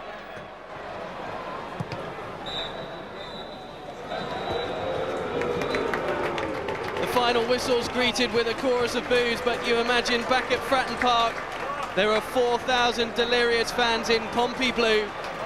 Such was the severe beating they've handed out to us. Sorry, Millwall, it hardly seems fair. The only supporters here to see it were of home persuasion, and they've been forced to watch their side lose to undoubtedly the very best Division 1 has to offer. But they weren't just losers today, they were trodden on. Final score, Millwall 0, Portsmouth 5. It seems a question of when and not if, Harry. Well, we've got a fantastic chance now. I mean, to be fair, we're 15 points clear of Reading now. We're in 3rd place, and as you've seen today, we're a decent team. It's not as if we're going to, I don't think, there's any way that I could see us blowing up, to be fair, because we're playing well. We've got a great group of players. Their attitude's first class. So, take a real hiccup for us to miss out now. I'm sure we can make it. And what about your old club? What did you make of their performance today? Yeah, they're a good side. I mean, as I said, they've got a lot of quality there. I think the thing with those is that they've got no real weaknesses, which, that there's nowhere we can say, well, they're not particularly strong there. They've got players who, especially today on today's performance, played very, very well, and they're going to win the league. Portsmouth should be grateful that Saturday's trip to Millwall, minus their supporters, was a one-off. Wimbledon play all their games without any fans. The 9,500 strong army of Pompey followers that descended on South London for the night, though, were obviously trying to make up for the weekend. Trust me, they were there, the stand opposites for home fans only. But any premonitions they may have had about their side handing out another lesson in the capital proved to be ultimately flawed. Fresh from ending Reading's unbeaten run on Saturday, Wimbledon were clearly in the mood. Portsmouth were anxious to give the fans more of what they missed out on at the new Den, but Paul Merson was finding the going a little tougher. If the league leaders were controlling matters, clear-cut openings were harder to come by. Yakubu's turn and shot deflected en route. Shaka Hislop's smart reflexes denied Wimbledon the opener. Alex Tapp, a scorer against Reading, saw his shot scrambled away for a corner.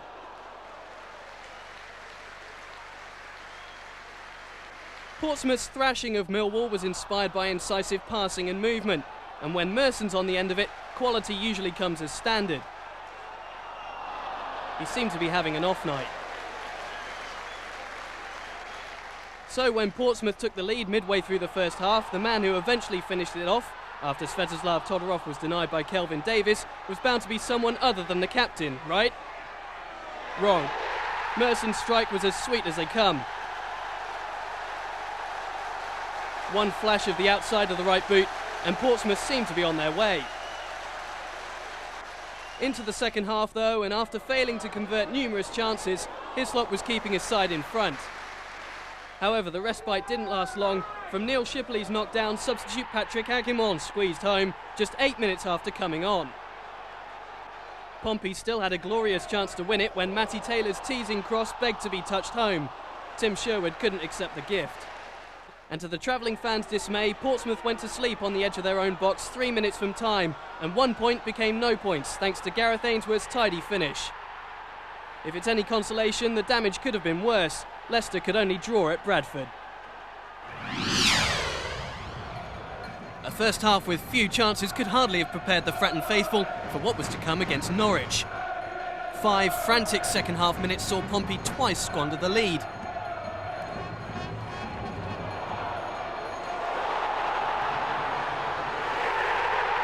Yakubu netted in the 57th to make it 1-0.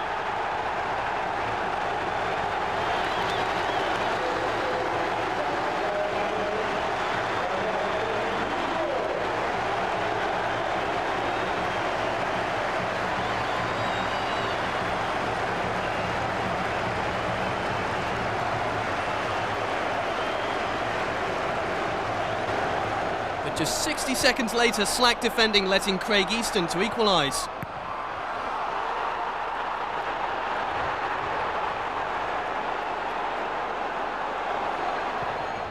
It took just 2 more minutes for Pompey to regain their advantage. Yakubu finding Todorov, who poked home from 6 yards.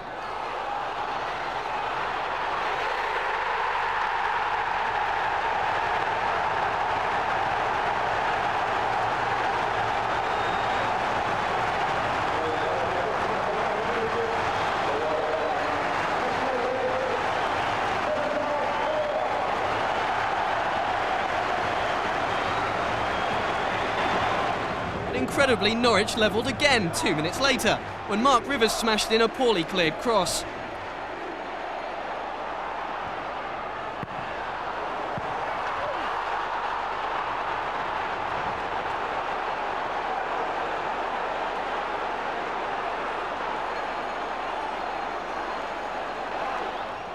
Pompey, though, recovered their composure, and 18 minutes from time, claimed all 3 points thanks to a cracking close-range finish from Todorov.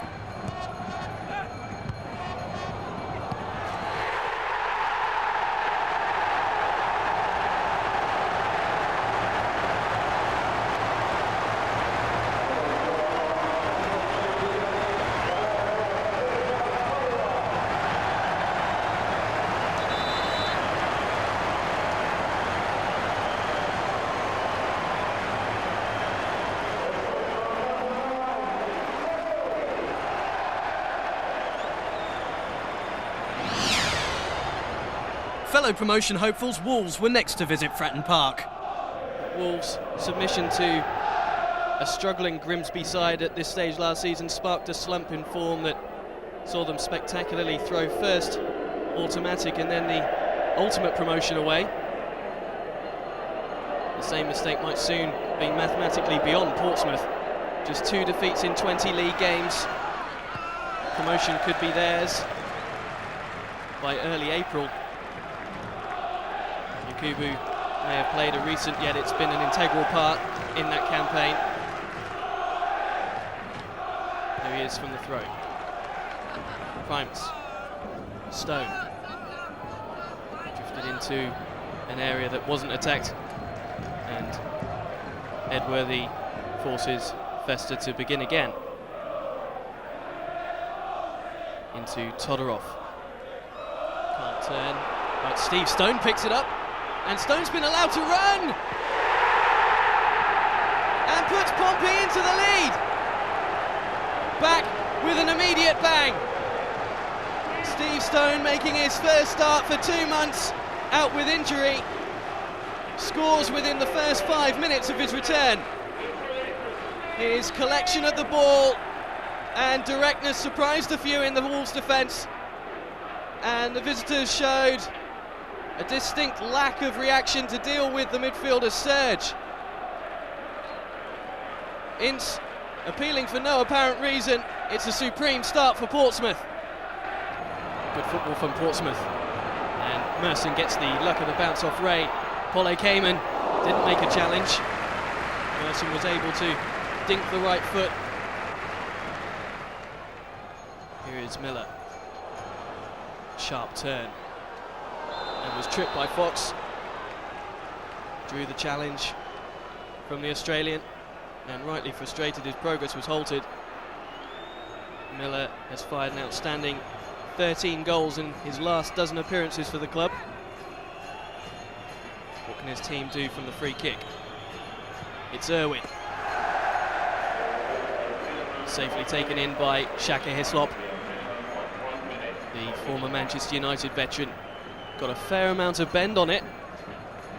The wall was well positioned. Fed out by O'Neill. Todorov. Polle and Sturridge somewhat collided. Fester into O'Neill in space. Well seen by Ince. O'Neill swings it back in, and Merson! Well, he'll be 35 on Thursday, and it looks ever more likely as though his gifted, if weary, legs will be required by Portsmouth for another stint in the Premiership. And you can be sure he'll be eager to again defy the odds. Given away by O'Neill. Stone. Sherwood. Merson. Helped on to Yakubu. Stone wants it early. Yakubu decides to come inside. The right or left foot doesn't really bother the Nigerian. 3 goals in 3. And that one picked up pace as it flew at Murray. Irwin. Sturridge. Forward towards the substitute Proudlock. Fox shepherds him away, and Ince came in. And I don't think that'll go out for the goal kick. Paul Ince, who scored on his last appearance for Wolves, maybe blows their last chance this afternoon. Portsmouth are close to chalking another 3 points on the championship trail, and Fratton Park knows it. It would take another almighty wobble for Wolves not to make the playoffs this season, but Dave Jones will tell you where Portsmouth are is the only place to be in this division, and they might not be there for too much longer. The Premiership is beckoning Harry Redknapp's First Division All-Stars, and in workmanlike fashion they've again just done enough to illustrate the gap between runaway leaders and also-rans. Steve Stone's early strike enough to tip the score sheet in Pompey's favour, and although some of their play was bright, Wolves didn't muster much threat and eventually were narrowly but fairly comfortably seen off. This group who have played have been magnificent. Every one of them, they deserve a medal because they've stuck in, they work hard, they love the playing here at Portsmouth, and the joy in that dressing room is, and the joy amongst the fans at the end was something to make us all very proud. It was a frantic opening. The ball just was in a lot of space, and I had some time to run through on what was really, I was unchallenged until I got to the goalkeeper, who nearly saved it. Luckily it went in.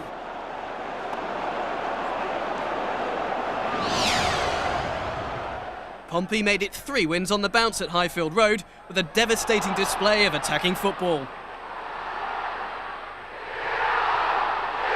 Once Gary Caldwell had put through his own net, the Sky Blues were simply blown away.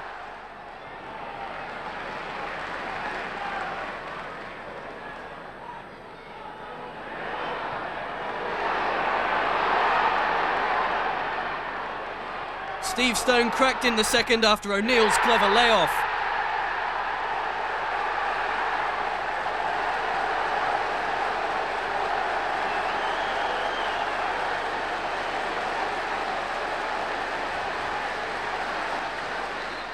And Kevin Harper finished a fine flowing move to make it 3-0 at the break.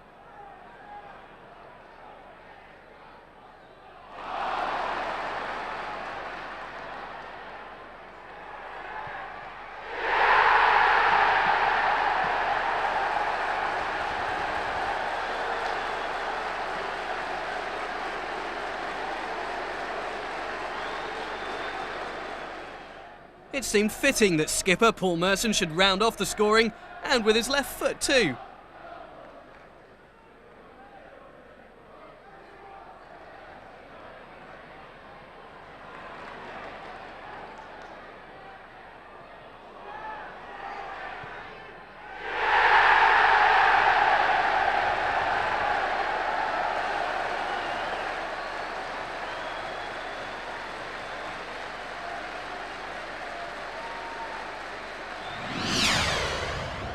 But just as it seemed Pompey was sailing irrepressibly into the Premiership, Preston halted their winning run at Deepdale.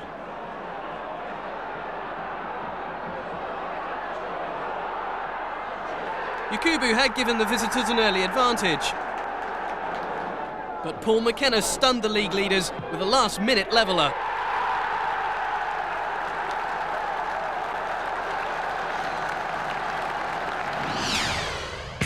However, Pompey were now within touching distance of the top flight, the gap to 15 points from third-place Sheffield United. But Leicester was still putting the pressure on in the title race, ahead of Pompey's match at Walsall.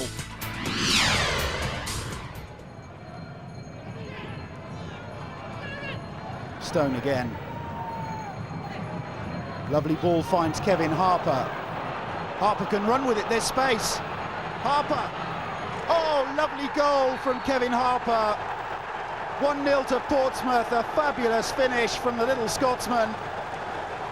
Paul Merson and Svetislav Todorov, the first there to congratulate him. A lovely ball over the top from Steve Stone. Great touch from Harper. Great pace too. And what a brilliant finish. That's his 4th goal of the season. And I don't reckon he'll score a better one than that. Stone out wide, he's caused all sorts of problems for Walsall this evening. Wins a corner for Portsmouth. Stone will take it himself. Takes it short, Merson. Oh, lovely cross, that's danger for Walsall. Carbon gets it clear. It's gone out for a throw-in to Portsmouth. Taken quickly. Here's Tim Sherwood. Oh, good skill from Sherwood. Sherwood! Todorov! 2-0. Simple as that. A great goal from Svetislav Todorov. And Tim Sherwood created it. The throw taken quickly. Sherwood, great poise and great balance. A lovely cross in. And Todorov's finish, his 19th goal of the season. And just 3 days ago, he was playing for Bulgaria against Estonia.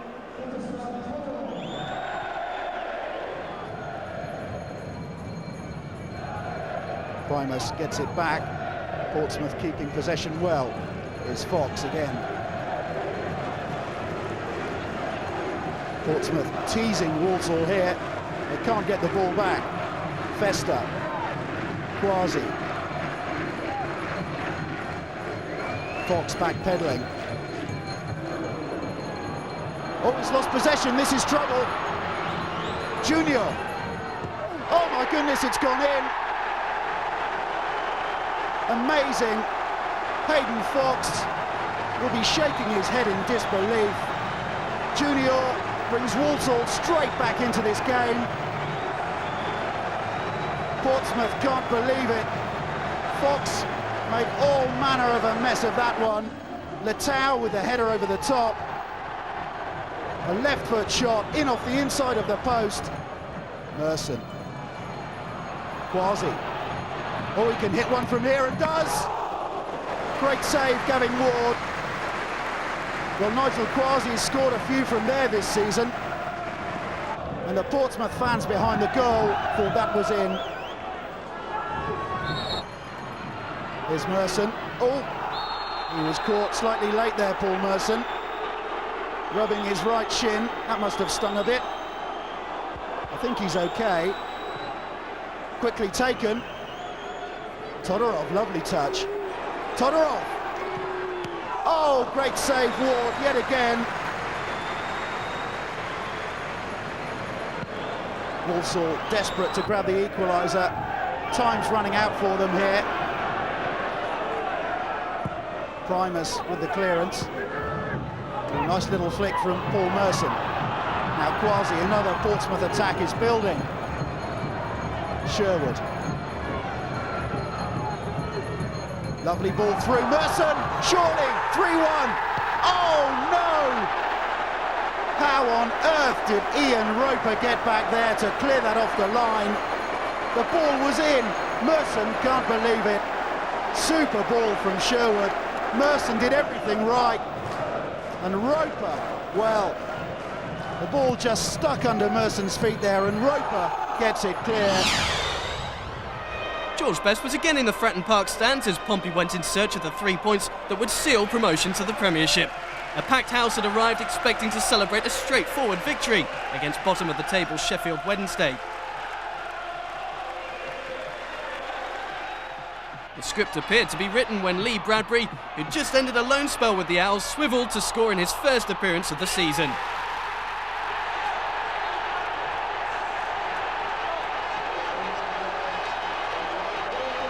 But as the nerves jangled, Pompey imploded, allowing Ashley Westwood to equalise.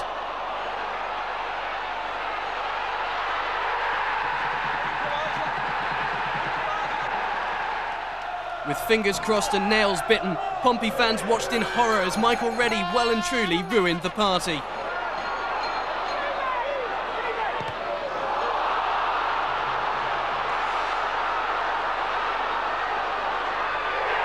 It was a difficult day. You know, I think everybody come here expecting it to all be over and we're going to walk all over Sheffield Wednesday. I knew it would be a tough game. They're fighting for their lives. You know, there's no easy games. Defeat not only denied Pompey promotion, it also knocked them off top spot for the first time in 8 months.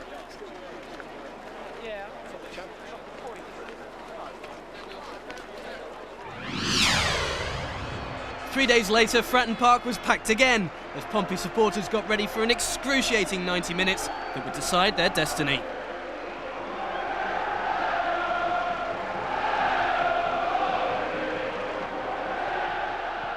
"15 minutes in and Gianluca Festa won a penalty.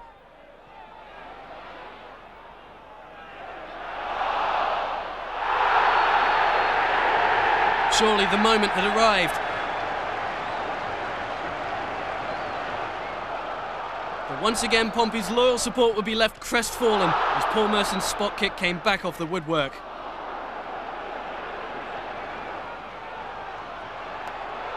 When Lee Bradbury blazed this chance over the bar, it looked like another frustrating night.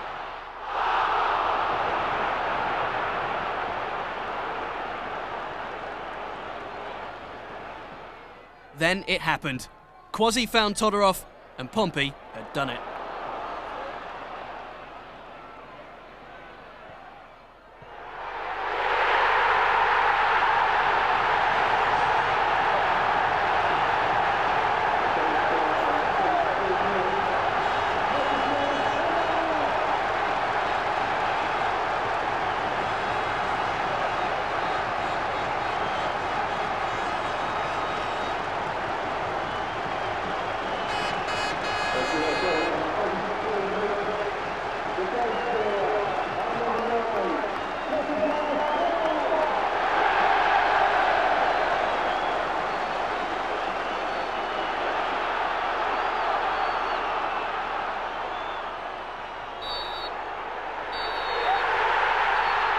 The final whistle sparked wild celebrations as thousands of ecstatic fans poured onto the hallowed turf, and as an almost bewildered Harry Redknapp watched them raise their heroes aloft in triumph.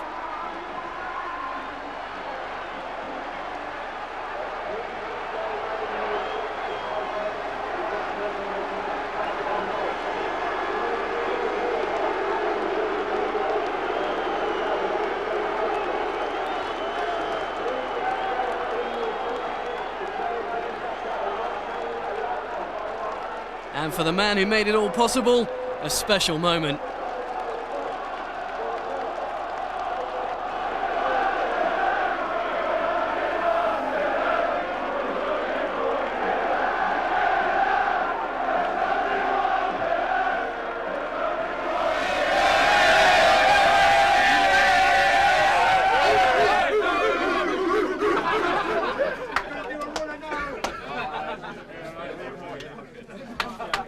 Andrew, how are you feeling right now? What do you think? It's one of the most exciting days in my life, at least in football. Very excited for those. Very proud of the boys. Very much. I'm proud of them, and they're great. They're awesome. There couldn't have been a greater contrast to the scenes at Fratton Park to those at Portman Road on Good Friday.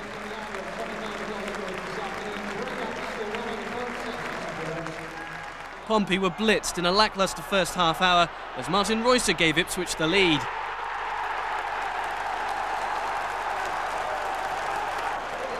The visitors were lucky not to lose Gianluca Festa when the referee failed to spot this elbow on the same player.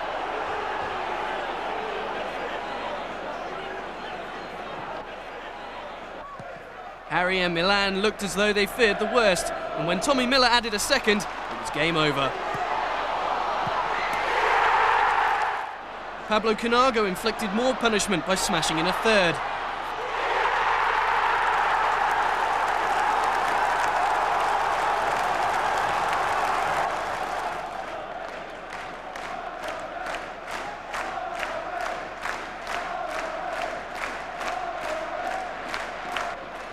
And Vincent Pericard missed a late chance of a consolation as Pompey suffered their heaviest defeat of the campaign.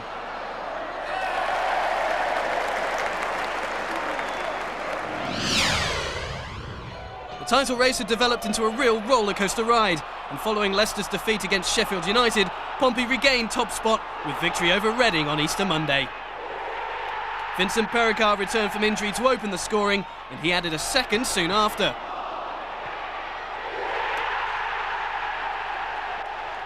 Svetoslav Todorov rounded off the scoring with a stunning solo effort.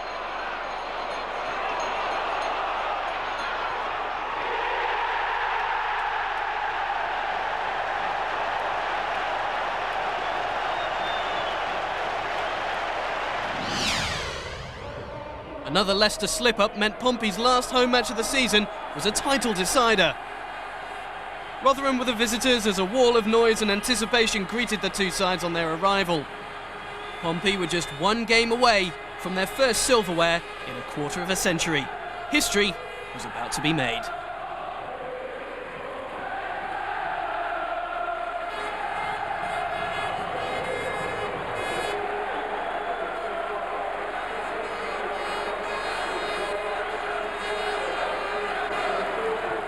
Tim Sherwood and Paul Merson get things underway.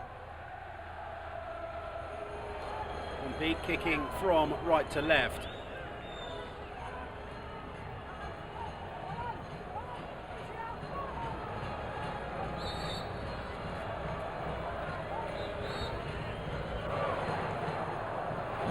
Portsmouth pushing forward.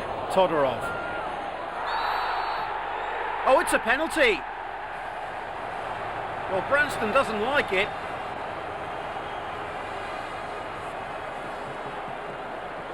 Todorov with his back to goal, and well, Branston just simply shoved him over there. How important is this for Portsmouth? It's Paul Merson. Remember, he missed one in the game against Burnley. Merson it is. 1-0 Portsmouth. Paul Merson giving Pompey the lead, and that is his first ever goal at the Fratton end.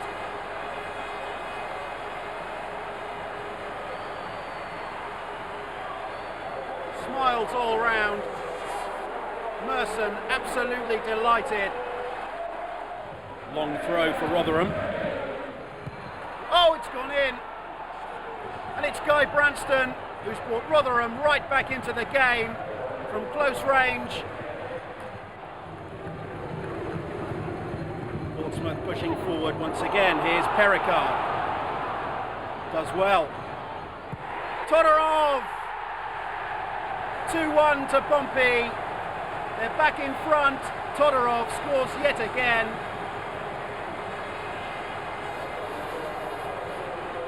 Much of the credit must go to Vincent Pericard. A lovely run, a great cross, and what a super finish.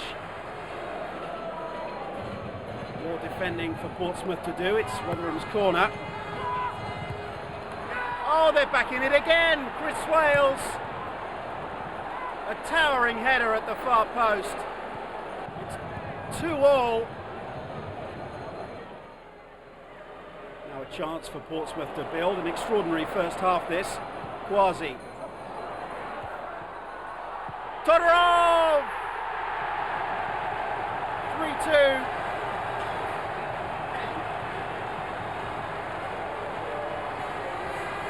Harry Redknapp must be absolutely delighted with that.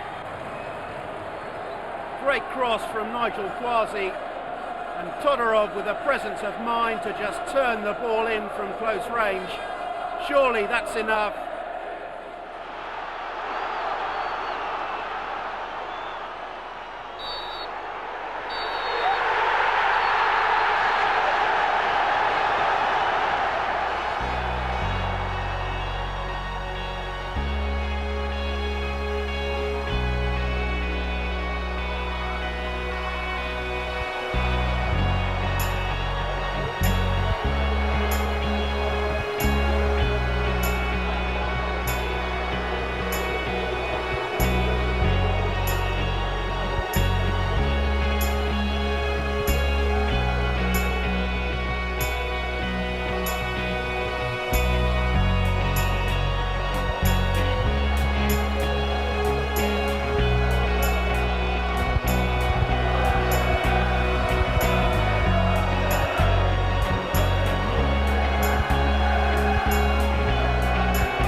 So Pompey had done it, Division 1 champions and with a game to spare.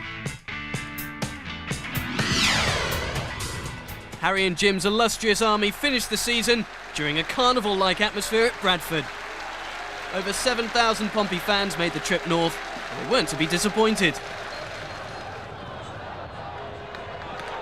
Gianluca Festa scored his first Pompey goal to start the rout.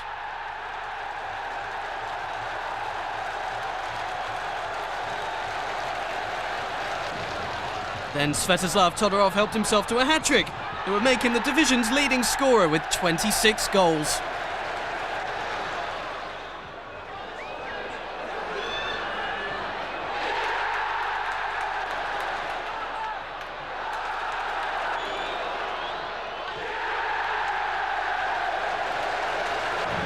Steve Stone signed off a magical season by finishing a move that typified Pompey's stylish brand of winning football.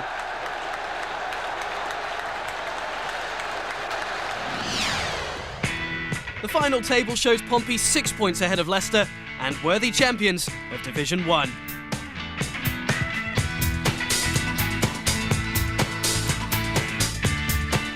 We'll leave you with a city in celebration.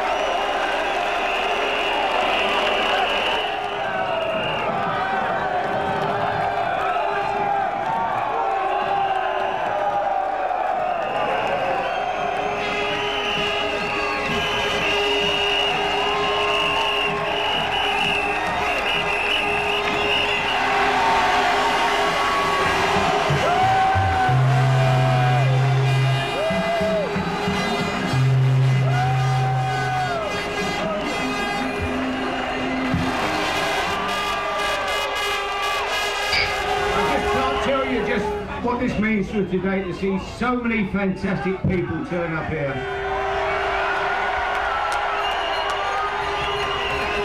We've won this championship for you. It's your football club. And I honestly believe you could go anywhere in the country today. You could go to Man United who won the Premier League. They will not have a turnout like we'd have had today.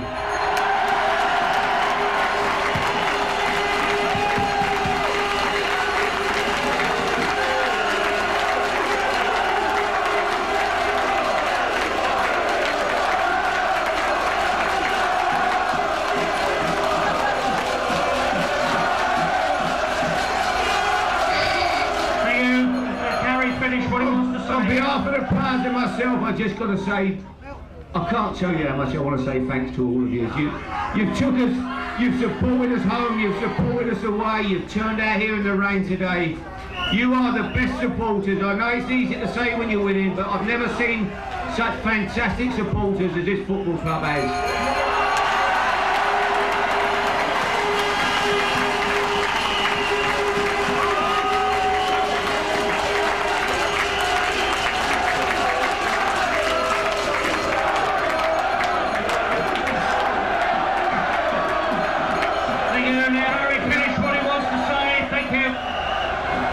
We all know, I know how much you love your chairman. I mean, what he's contributed to this football club over the last 4 years.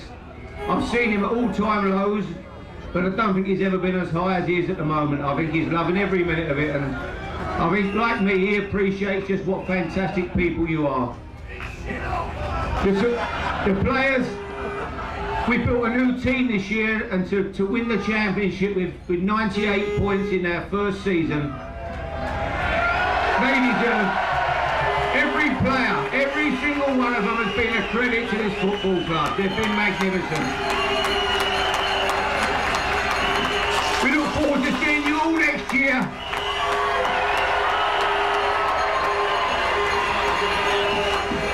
And believe you me, we're not going in the Premiership to stay for one season. We want to stay there. Thank you. Thank you.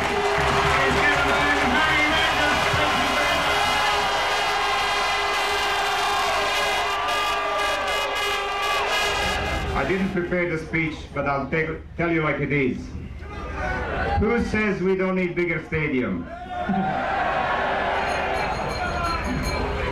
Tell you one thing, this trophy that Harry and the lads earned this year, it's yours. You earn it and you deserve it. You are truly champions. And the city of Portsmouth is champion city. and I am proud to be chairman of your football club. Let me describe feelings of all of us, directors, Peter and staff, Harry and Jim and coaching, and from all our lads that proudly wear the jersey. I'll describe our feelings in 3 words, but I hope every word you repeat it after me. Love.